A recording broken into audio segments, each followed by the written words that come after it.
My wife left me for my business partner. She only expected to receive divorce papers. But I give out her boyfriend's STD test with positive results as a bonus. Wife ditched me for my business partner, so I handed her the divorce papers and his HIV test results. I couldn't believe what I was hearing. Here I was at a major Chamber of Commerce function, about to receive an award, and Rhonda, my wife of 10 years, had just whispered in my ear that she was going to leave with Gerald, my business partner, for a weekend in Las Vegas immediately after the award ceremony. "Are you out of your mind?" I asked quietly, so as not to be heard by anyone else. "Only with lust," she whispered back. "For him. Right now, I'm feeling him through his trousers, and soon I'll be putting it in me. We need to talk," I told her. "But not now. Later, after we get home from the ceremony." "No, Ron. I'm telling you how it's going to be," she said. "If you want to talk, you can give me some ideas or maybe remind me of the things you've always wanted me to do with you but refused. I'll be home Monday evening, and we can talk then if you still feel the need." This was the start of a 3-day weekend, and I knew she didn't have to be back to work until Tuesday. "And you plotted this with him?" I asked quietly. "Of course," she said. "His wife also knows." I looked and saw my soon-to-be ex-partner and friend sitting next to Rhonda with a smug grin on his face. I wanted to punch him, but not here, not in front of all these people, these so-called pillars of the community. I looked at Judy, his wife, who sat next to him. She didn't look too happy at all.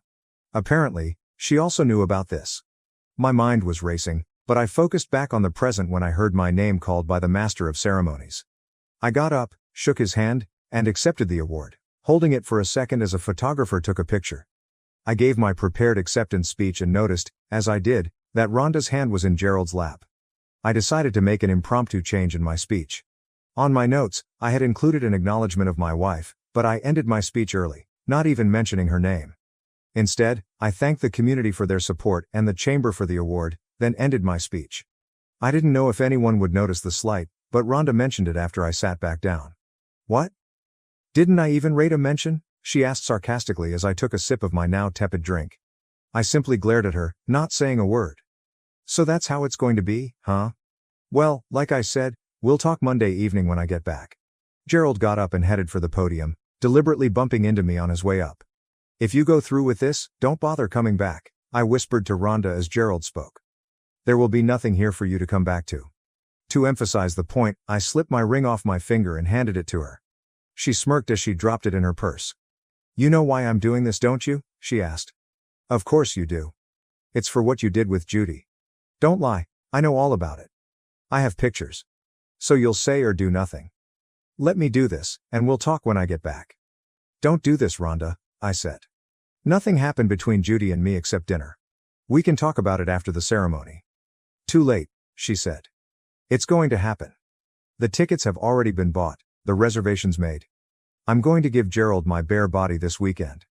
I'm going to let him do whatever he wants to me, and there's nothing you can say or do to stop me." "What if I told you he's HIV positive?" I asked. She laughed. "I wouldn't believe you. You'd say or do just about anything to keep me from going," she said. "Don't say I didn't warn you," I told her. "I guarantee that if you do this, you'll regret it for the rest of your life. Look, just enjoy the weekend without me," she said. "Go play golf or something. When I get back, things will go on as before." I couldn't believe the nerve of this woman. "No, they won't, Rhonda," I told her. "We'll see about that," she said. A minute or two later, Gerald returned and took his seat. Rhonda turned to him, and I could see she had placed her hand back in his lap. Disgusted, I turned away from her. Finally, the event was over and we got up to leave. "This is your last chance, Rhonda," I said. She and Gerald smirked as they looked at me. "We're leaving now, Ron," she said. "I may call you or not. Either way, I'll see you Monday." "No hard feelings, partner," Gerald said. "I promise not to damage her too badly for you." "We're done, Gerald," I told him calmly, "as partners and friends. I don't ever want to see or hear from you again." "We'll see about that, partner," he said as he guided Rhonda away. I turned and looked at Judy, who had tears falling down her face. "Do you need a ride home?" I asked her. She shook her head. "No, I have one. You were coming for me," she said. "Thanks for asking anyway." "Didn't you tell them that nothing happened between us?" I asked. "That it was just a dinner and a conversation?"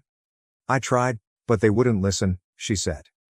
"Gerald has pictures of us at the restaurant, and Rhonda insists it was a prelude to an affair. You know how she can get sometimes." Yeah, I knew, all right. Until now, the only complaint I had about Rhonda was her uncanny ability to act on false assumptions, and once she got something in her head, there was almost nothing anyone could do to change her mind.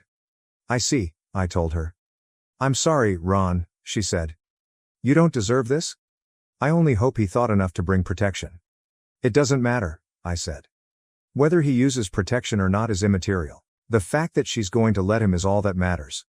No, I'm finished with both of them. What are you going to do? She asked. What I need to, I told her. What about you? I told Gerald if he went through with this, I'd divorce him, she said. And that's exactly what I intend to do. This isn't the first time he's cheated on me, but by God, it'll be the last. Good for you, I said. Let me know if there's anything I can do. If you like, I can refer you to a good lawyer. Thanks, Ron, she said. I appreciate that. With that, she left, and I followed shortly, making my way back to the car. On the way home, I thought about the last 10 years with Rhonda. We married about 5 years after Gerald and I went into business together. Gerald introduced me to her after we had been in business for about 4 years. By then, he and Judy had been married for 3 years. Rhonda and I dated, fell in love, and eventually got married. Gerald was the best man at our wedding, and I never would have believed he would be capable of doing something like this. I never thought Rhonda would either. By the time we got married, the business was growing significantly. My lawyer suggested I have her sign a prenuptial agreement to protect my assets, which included my home and the business. She didn't like it, but she signed it anyway. I made sure the agreement was equitable and included a clause for infidelity. I had a lot to do and not much time to get it done. It was still fairly early in the evening when I got home, so I called my lawyer, Jim Simpson, on his cell. Hey, Ron, he said. I thought you and Rhonda would be celebrating your award tonight. What's going on? He listened as I told him what happened earlier in the evening. Oh my God, Ron, I'm so sorry to hear that, he said when I finished. Do you want me to start drawing up papers? Yes, Jim, I said. I want a divorce for adultery based on our prenuptial agreement, and I want you to draw up papers dissolving the partnership. When Gerald and I drew up the partnership, we included a clause that said the partnership could be dissolved if one or more of the partners engaged in morally unacceptable behavior that could significantly impact the operation of the business. I felt this certainly fell into that category. Are you sure about that? He asked. Yes, I said. Absolutely. I want it reorganized as a sole proprietorship, if possible. I know we had talked about incorporating it as a limited liability company before. Maybe this is the time to do that. All right, I'll get the ball rolling on that, Jim said. It's going to take some time though. I know, I said. But I want the partnership dissolved as fast as possible, and I want my losses mitigated as much as possible. Consider it done, my friend, he said. Thanks, I said, ending the call. I knew that under the terms of the agreement, I would have to pay Gerald something to get him out of the company. The less I had to give him, the better. I knew Jim would come through for me. A couple of hours later, I got a call from Rhonda. I just wanted to let you know we're at the hotel in Vegas, she said. I'm so ready for a weekend of hot sex. Rhonda, you should know before you do this that Gerald is HIV positive, I said. If you go through with this, you'll regret it for the rest of your life. Stop this nonsense and come home right now. If you do, then maybe, and I do mean maybe, we can fix our marriage. Oh Ron, she said with a laugh. Are you still on that? Get over yourself, this is going to happen. I am going to let Gerald project my brains out all weekend long.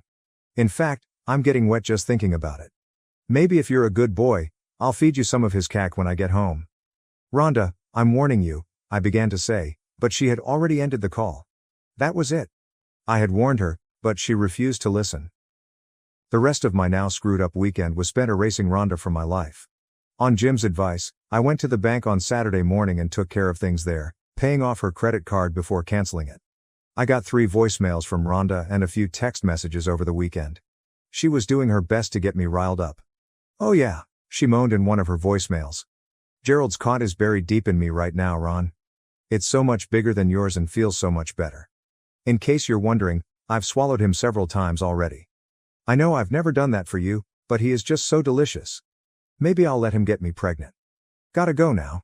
He's getting ready once again. Bye-bye now. The other voicemails were very similar. I forwarded all of them to Jim so he could have them as proof of Rhonda's adultery. I also forwarded them to Judy so she could use them in her divorce from Gerald. I called a locksmith and had all of the locks changed on the doors. I wasn't worried about keeping the house, as I had bought it before we got married, and the mortgage was in my name only.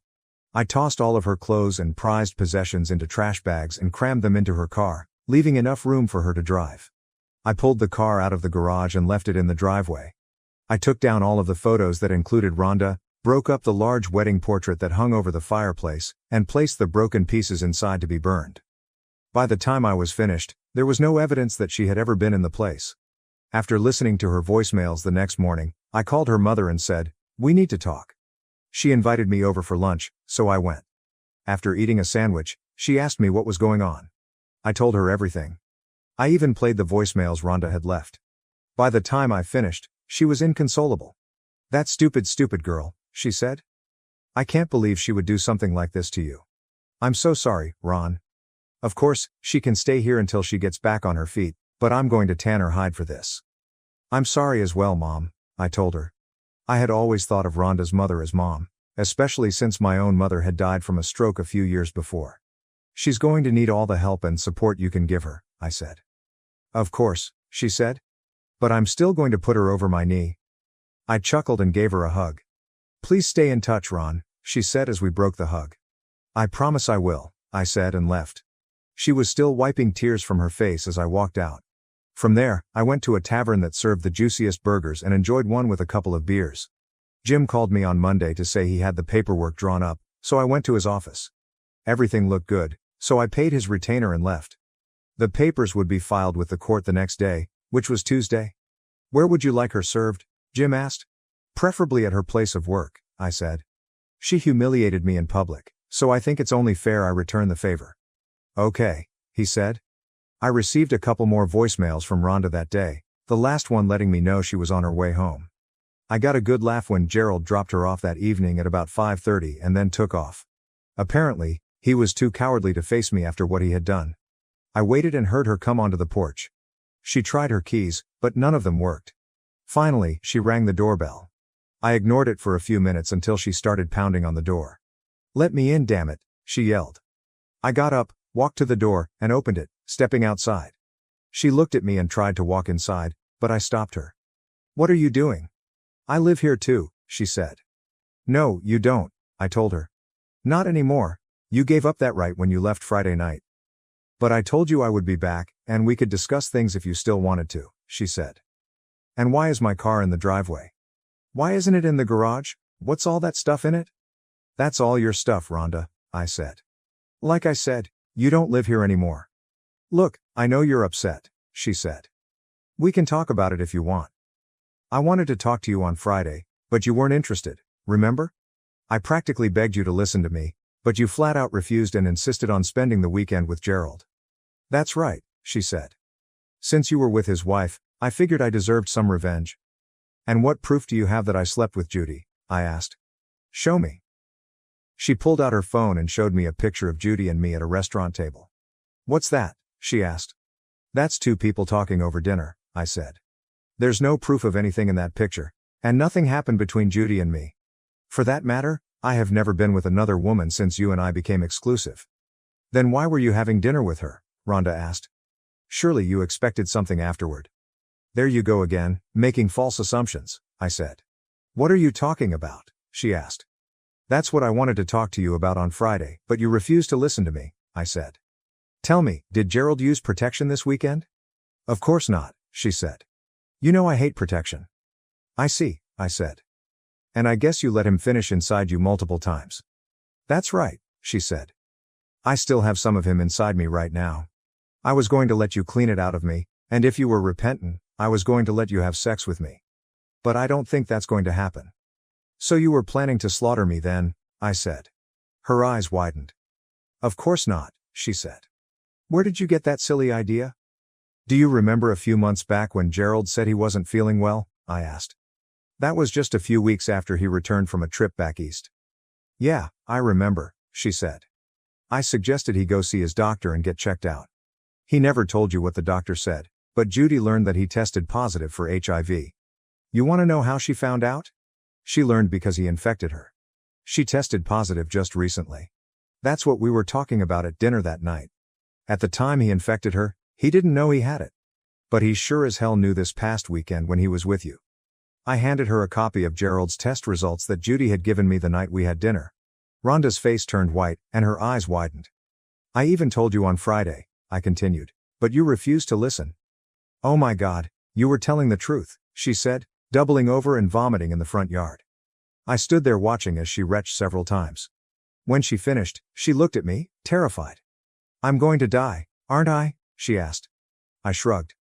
I'm not a doctor, so I don't know. Judy said her doctor told her that it's not the death sentence it used to be, but it's still pretty serious. At any rate, I suggest you see Dr. Barnes first thing in the morning and let him know. Have him run some tests. Maybe if he catches it early enough, he can do something. But I do know one thing, our marriage is dead. Where will I go? She asked, tears streaming down her face. Your mother said you can stay with her until you get back on your feet, I said. My mother? You told my mother? She asked, shocked. Yes. She deserves to know the truth, don't you think? I guess, she said. And you'll be serving me with divorce papers? Yes, I told her. They'll be served at work sometime this week. Please no, I don't want a divorce. Can't we work through this? We probably could have if you had talked to me on Friday instead of leaving me to spend the weekend with him in Vegas. But you just had to have things your way. You made your bed, Rhonda, now you get to lie in it. So what were you doing with Judy at that restaurant? She asked. I already told you, talking, I said. She got her test results and wanted to talk to me. She asked if I had any idea that Gerald was positive. Of course, I told her the truth, I didn't. I was trying to help her and Gerald get through this, but it seems he had her followed. He got those pictures of us at the restaurant. Naturally, when you saw them, you made your usual false assumptions, and here we are. I hope it was worth it to you. Please, can't you just give me one more chance? She begged. I'm dying here, I said. I've been dying since you walked out on me Friday night. But I love you, she cried. Yeah, right, I thought. Don't you have any love for me at all? Love you? Right now, I don't even like you, I said. Now get off my lawn. I walked back inside and slammed the door, locking it behind me. I looked through the window and saw her sobbing as she knelt on the lawn. She looked completely defeated and forlorn, but at that moment, I didn't care. Eventually, she turned and slowly walked to her car, still crying. I watched as she backed out of the driveway and drove off. The next day, I got to the office early, hoping to catch Gerald when he arrived. I had already advised security to confiscate his badge when he came in and had a couple of security officers waiting by his office. When he arrived, he gave me a smirk, but it vanished when he saw the officers. What's this all about? He asked. They're here to confiscate your badge and make sure you don't take any company property when you leave, I told him. Leave? I'm not going anywhere. Wrong answer, I said. As of today, the partnership is dissolved. You no longer work here. Bull, you can't do that. Read the agreement we both signed, I replied, tossing a copy of it on his desk. I had highlighted the appropriate clause. The dissolution of the partnership is being filed this morning, and the company is temporarily being reorganized as a sole proprietorship. I'll give you 15 minutes to pack your trash and get off the property before I have you escorted out. Is this all because I was with your wife over the weekend? He asked. Partly, it's also for deliberately exposing her to HIV, which I've been told is a crime in this state. What? He asked, shocked. I saw your test results. Judy showed them to me. That's what we were discussing that day in the restaurant. She told me you infected her as well. I was planning to make you a silent partner so you could keep your medical coverage and still earn an income, but what you did this weekend was beyond the pale. You knew you were infected, but you still chose to spend the weekend with Rhonda without informing her. That's illegal in this state. The two of you had this all planned out, except she didn't know you were HIV positive. In my view, what you did violates the terms of our partnership agreement. I had considered giving you a severance package, but in light of your actions, I've changed my mind. Now get out. You can't do this, he exclaimed. I'll fight you on this, so help me God. I'll start spreading rumors that you've been sleeping with half the female staff, threatening their jobs if they don't go along with what you want. Really? I asked. You'd deliberately slander me in the community for revenge, on top of deliberately infecting my wife with HIV so she could infect me. By the time I'm done, you won't have any business at all. I smiled and pulled an audio recorder from my pocket. I pressed a button and played our conversation back to him. I think that should add a few million to the lawsuit and help secure a conviction. Not to mention the fact that you made your claim in front of at least 2 witnesses, right? I asked, looking at the 2 security guards, who smiled and nodded their heads. I glanced at my watch. You know, I used to think you were my best friend. I also used to think you were quite intelligent. I see now that my initial assessment of you was wrong. You have 10 minutes to pack up and get the hell off my property. I looked at the guards before speaking again. Keep an eye on him. Make sure he doesn't touch his computer and only takes what's his. Yes, sir, Mr. Hastings? One of the guards said. Gerald packed his things as the security guards watched. On his way out, he stopped by my office. I'm sorry, Ron, he said. Just go. Get out. After Gerald left, I called a meeting of all the employees. It was crowded in the main office, but I felt they deserved to know there would be changes. I told them that Gerald was no longer with the company and that the partnership had been dissolved. I assured them that this change wouldn't affect their jobs in the long run, but it could cause some short-term disruptions. One of the employees asked why Gerald left, but all I said was that it was a personal matter. The next several weeks were a blur. Rhonda was served with divorce papers at her place of work on Thursday, which prompted a great deal of gossip. Her mother told me she had gone to see the doctor on Tuesday, but it would be a while before she got the results of her tests. Thankfully, Rhonda didn't flood me with calls or texts. It seemed she finally realized she had made a huge mistake, one that would affect her for the rest of her life. Realizing there would be no reconciliation, she signed the papers. Jim told me the divorce would be final in 90 days. Judy filed for divorce against Gerald on the grounds of adultery. She told me he was living in a motel room rented by the week until he could find something else. But he had another problem. After Rhonda's visit to Dr. Barnes, the doctor reported Gerald to the authorities. From what I learned, the state we live in requires those infected with HIV to inform their partners before any activity takes place. Since Rhonda said Gerald never informed her, he could receive up to 20 years in prison. I also learned that this was one of those laws many prosecutors didn't like to enforce, as there was a great chance of backlash.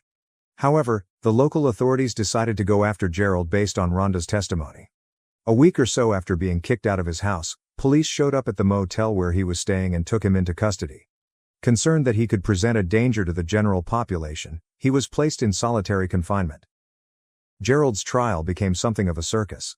The prosecuting attorney painted him as a cruel, manipulative man who deliberately set out to infect me, his business partner, with the disease by first infecting Rhonda. Rhonda testified, as did I, and Judy also took the stand. The prosecutor also played the audio I had recorded in my office, putting Gerald in an even worse position. It didn't take long for the jury to convict him. Disgusted by what he heard, the judge sentenced Gerald to the maximum allowable sentence, 20 years in the state penitentiary. But Gerald's problems were far from over. Now he was in the middle of a divorce and civil litigation. After Judy's divorce was finalized, she sold her home and moved out of the area. Rhonda contacted me a few days before our divorce was finalized and asked if I would have dinner with her. After thinking about it, I agreed. I felt it was time for closure. We met at a quiet restaurant where we enjoyed a final meal. I hope you're not too scared or ashamed to be seen with me, she said. We're not going to be swapping any bodily fluids, so it shouldn't be a problem, I told her, half jokingly. I got the results of my test, she said. I'm positive. I'm not surprised, but I am sorry to hear that, I told her. It's not your fault. You tried to warn me, but I wouldn't listen. It's a mistake I'll be paying for the rest of my life. So what is the doctor doing? I asked. He's got me on antiretroviral therapy. It'll never be cured, but he tells me I can live a fairly normal life if I take the drug every day. Of course, I had to let my boss know. He's letting me telecommute so I can work from home. And Mom says I can stay with her as long as I need to. That's good to hear, I said. My lawyer is also filing a lawsuit against Gerald. I've been told it's pretty much a slam dunk with his conviction, but collecting may be an issue with him being in prison and all. I see, I told her. Well, I happen to know that his 401k was pretty substantial, even after subtracting Judy's portion. She also sold their house, so maybe you can get his half of that.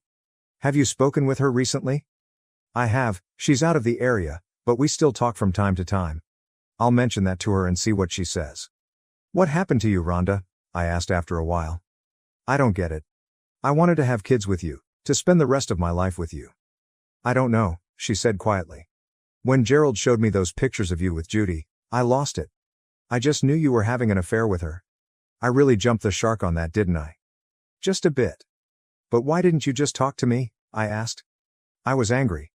I didn't want to hear anything you had to say. Judy tried to warn me as well, but I figured she was in cahoots with you and would say anything to stop me. I even told you that Friday about Gerald, she said. Twice. I hoped you would have gotten the hint. Frankly, I didn't want to hear anything you had to say, and now I'm paying the price. I'll be paying it for the rest of my life. Can you ever forgive me for being so stupid? I don't know, I said. Right now, it's all I can do to be civil around you. I thank you for that at least, she said. I know it's probably not easy for you. So, how are you holding up? She asked. I manage, I said. I stay pretty busy with the business. Now that Gerald is gone, my workload has doubled, so there's no shortage of things to do. Any women in your life? She asked. No, I said. I'm not in the market for a relationship, probably won't be for quite a while. Once bitten, twice shy, you know? I'm sorry, she said. I've learned a thing or two myself from all of this. Like what? I asked. Never trust anyone, she said. I looked at her shocked. I knew Gerald for years before I met you. That is, I thought I knew him. I had no idea he was capable of doing what he did. And the things I learned about him during their divorce frankly make me sick to my stomach. What you did certainly didn't help. I'm sorry, she said again. Yeah, well, it is what it is, I replied. I see you're still wearing your rings, I added, looking at her left hand. We're still technically married, she said. At least for a few more days. If you want them back, you can have them. But I was hoping you'd let me keep them. I don't want them, I said. I'd just take them down and sell them anyway. Why would you want them? As a reminder, she said. Of what? Of what I once had and threw away, she said softly. They're yours, I said. Do with them what you want. Thank you, she said quietly, a tear falling down her cheek. I'd better get going now, I said. I have a lot to do tonight. Tell your mother I said hello, and good luck. I will, she said. And thanks, Ron, I really am sorry about all this. Yeah, me too, Rhonda, goodbye. I could hear her sobbing as I left. I wasn't as angry as I was when this all first went down, but I still felt sad. It's not easy ending a decade-long relationship with someone you thought you'd spend the rest of your life with. Work went on as normal, and within a year, things had settled down to a steady roar. I had plenty of opportunities but chose not to date or pursue a relationship. I still had some serious trust issues after what Rhonda and Gerald had done to me. Life consisted of working, eating, and sleeping. I had no social life whatsoever. A year and a half after my divorce, Denise, my secretary, introduced me to her younger sister Angela, at a company event. She was a couple of years younger than me and had just gone through a divorce from her husband, who left her for another woman. We began dating, taking things one step at a time, slowly. Both of us had been burned by our previous spouses and still had some trust issues. But as we spent more time together, our trust in each other grew. We dated several times over the course of a month before we ended up spending the night together in my bed. A few months later, I popped the question, and she said yes. Our wedding is set for the spring, followed by a 5-day Caribbean cruise. We extended an invitation to Rhonda's mother, but we don't know if she plans to attend. I'm still hurting from what Rhonda and Gerald did, but Angela has done a superb job of healing the scars. I've done my best to help her heal as well, and I'm certainly looking forward to spending the rest of my life with her. Thinking about Angela, I'm often reminded of the old saying, sometimes the bad things that happen in our lives put us directly on the path to the best things that will ever happen to us.